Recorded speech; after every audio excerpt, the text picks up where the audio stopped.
দূরবর্তী ভারতের এক এলাকায় একজন যুবক বাস করত।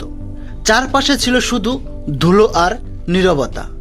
কাছাকাছি কোনো দোকান বা ব্যবসা ছিল না। দারিদ্র্যে চাপে পড়ে সেই যুবক একটি ছোট চায়ের দোকান শুরু করল। তার চোখে ছিল এক বড় স্বপ্ন। সে বিশ্বাস করত একদিন তার দোকান মানুষে ভরে যাবে, আর চায়ের কাপের টুংটাং শব্দ তার ছোট দোকানটিকে জীবন্ত করে তুলবে। কিন্তু দিন কেটে গেল, কেউ এলো না। প্রতিদিন সকালে সে আশা নিয়ে দোকান খুলত। প্রতিদিন সন্ধ্যায় সে হতাশা নিয়ে দোকান বন্ধ করে বাড়ি যেত। তার কেটলি ঠান্ডায় রয়ে যেত। তার জিনিসপত্র ধীরে ধীরে নষ্ট হতে শুরু করলো। তবুও সে হাল ছাড়েনি, কারণ তার দোকানে ছিল তার বেঁচে থাকার একমাত্র উপায়। একদিন সে বসেছিল, হঠাৎ একটি গাড়ি তার দোকানের দিকে আসতে দেখল। তার মনে আবার আশার আলো জ্বলে উঠল। কিন্তু গাড়িটি শুধু পাশে থামল। কেউ চা অর্ডার করল না। তার মন আবার ভেঙে গেল। তারপর একদিন দুইজন মাতাল লোক তার দোকানের কাছে এলো এবং খারাপ আচরণ করল। তারা দোকানের পাশের মাইলস্টোন থেকে শূন্য লেখাটি মুছে দিল, যেটিতে আগে লেখা ছিল 10 কিমি। এরপর এক আশ্চর্য ঘটনা ঘটল। ভুল নির্দেশনার কারণে পথচারীরা বিভ্রান্ত হয়ে তার দোকানের সামনে থামতে শুরু করলো। প্রত্যেকে জিজ্ঞাসা করত, ভাই, এখান থেকে আগ্রা কত দূর? আর প্রশ্ন করতে করতেই কেউ বলতো, 1 কাপ চা দাও। ছেলেটি বুঝতেই পারছিল না কিভাবে তার ভাগ্য হঠাৎ বদলাতে শুরু করলো। 1 জন, 2 জন, 3 জন, ধীরে ধীরে ভিড় বাড়তে লাগলো। তার হাত আবার ব্যস্ত হয়ে উঠল। কেটলি থেকে আবার বাষ্প উঠতে লাগলো এবং হারিয়ে যাওয়া হাসি তার মুখে ফিরে এলো। একদিন একজন লোক তাকে একটা প্রশ্ন করল। ছেলেটি উত্তর দিল, সেখান থেকে আগ্রা প্রায় 10 কিমি দূরে।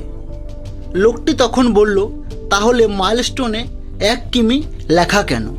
পরের দিন ছেলেটি মাইলস্টোনটির কাছে গেল এবং ভালো করে তাকিয়ে সে পাথরের ওপর ফিকে দাগ দেখতে পেল।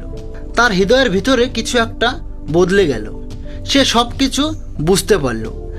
কৃতজ্ঞতায় সে সেই মাইলস্টোনের সামনে মাথা নত করল, কারণ সে বুঝল এই পাথরটাই তার ভাগ্যের দরজা খুলে দিয়েছে। জীবন অনেক সময় আমাদের এমন এক জায়গায় নিয়ে যায় যেখানে সব কিছু থেমে গেছে বলে মনে হয়। চারপাশে শুধু নীরবতা থাকে, চেষ্টা অর্থহীন মনে হয়। আর তখনই সবচেয়ে বড় প্রশ্নটা আসে, এত চেষ্টা করার মানে কি? কিন্তু সত্য হলো, আমরা হাল ছেড়ে দেওয়ার ঠিক আগের মুহূর্তেই গল্পটা বদলাতে শুরু করে। ঠিক এই মানুষের মতো, যে প্রতিদিন ভেঙে পড়তো তবুও থামেনি, কারণ সে জানতো আশা ছাড়া বাঁচা যায় না। হয়তো এই কারণে সঠিক সময়ে সঠিকভাবে তার জীবন বদলে গেল। তাই মনে রেখো, তুমি আজ যেখানেই থাকো, যতই অন্ধকার মনে হোক না কেন, তোমার চেষ্টা কখনো বৃথা যায় না। হয়তো তুমি এখনো ফলাফল দেখতে পাচ্ছ না, কিন্তু তার মানে এই নয় যে ফলাফল আসবে না। তুমি জানো না কখন, কোথায় বা কিভাবে তোমার জীবনের মাইলস্টোন বদলে যাবে। কিন্তু যদি এখনই থেমে যাও, তাহলে সেই মুহূর্ত কখনো আসবে না। তাই লড়াই চালিয়ে যাও, তোমার বিশ্বাস ধরে রাখো, কারণ আশা হারানো ব্যর্থতা নয়, কিন্তু আশা ছেড়ে দেওয়া আসল পরাজয়। আর কে জানে, হয়তো আগামীকাল তোমার জীবন বদলে যাবে। তাই বন্ধুদের বলছি, কখনো হাল ছাড়বে না। আর হ্যাঁ, এই গল্পটি যদি তোমাদের ভালো লাগে তাহলে চ্যানেলটিকে অবশ্যই সাবস্ক্রাইব করবেন। আর এরকম গল্প যদি আরও শুনতে চাও তাহলে কমেন্ট বক্সে লিখে জানাও। সবাই ভালো থাকবেন। গল্পটি শোনার জন্য সকলকেই ধন্যবাদ।